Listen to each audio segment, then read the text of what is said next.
For today's video guys, ay ituturo ko sa inyo guys kung paano ang pagtahi ng Balenciana sa may punda. So, ang unang gagawin natin guys, baliktarin lamang natin ang punda sa harapan yung ano natin, ang tatahian natin.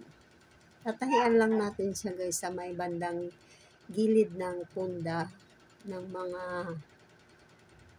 1/8. So guys, kung wala kang gamit na overlock or wala kang makinang overlock, yan, ito yung pwede mong gawin para hindi magninisnis ang gilid ng tela ng ating punda. So ayan guys, diretso lang yung pagtahi niyan. Kasi medyo mabagal yung aking makina guys kasi mga 20 years na pala yan guys na ginagamit ko, kaya medyo ano na siya, medyo mabagal na yung pagtahi niya. Yun, so diretso lang guys ang pagtahi. Pagkatapos ay doon naman sa may dulo ang ating tatahian.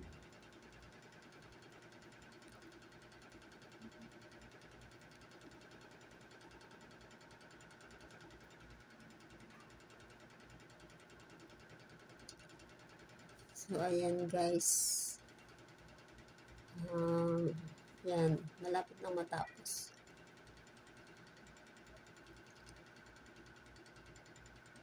So, ayun guys. Pagkatapos natin yan guys na tahiin, gugupitan ang gilid niyan para hindi siya masyadong malaki ang pakain sa loob.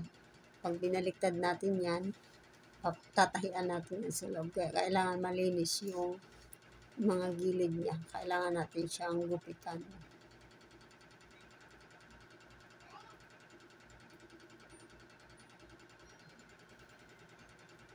Kailangan lang mawala yung mga ano niya sa gilid, mga sobra-sobrang sinulid.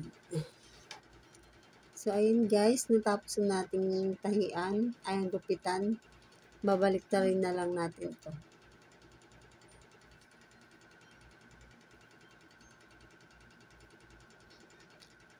So, ayan guys, pagkatapos natin baliktarin, doon ulit sa may bandang gilid ng punda, tatahian natin siya ng mga, kung kanina ay 1/8 yung tinahi natin, tatahian naman natin siya ng 1/4 para yung banda sa gilid, hindi siya lalabas doon sa may loob ng punda. So, iyan, matibay pa siya guys pag ano, kisa sa i-overlock mo siya. Mas matibay, yung tawag dyan pala ay Balenciana. Yan yung tinatawag na Balenciana ng tahi guys.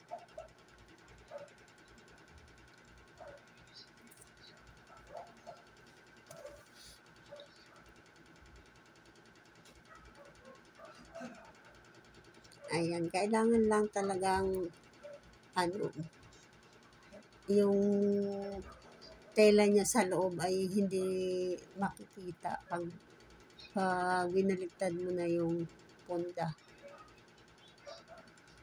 Ayan guys. Yung ganyan lang siya guys, kasimple yung pagtahi ng Balenciana ng punda ng unan.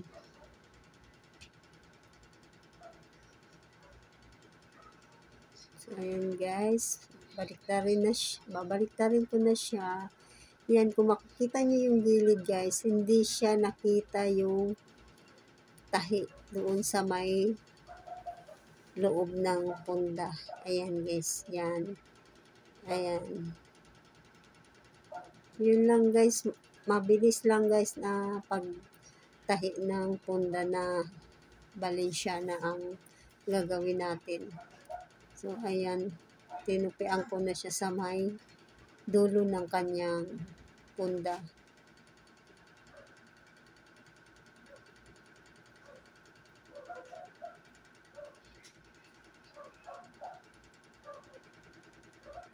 Tinupi ko lang siya ng mga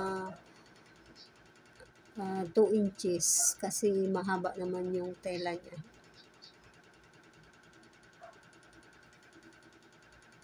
So guys, yun lang, ganyan lang guys ang pagtahi ng Balenciaga. Sana ay may nakatulong ako sa inyo.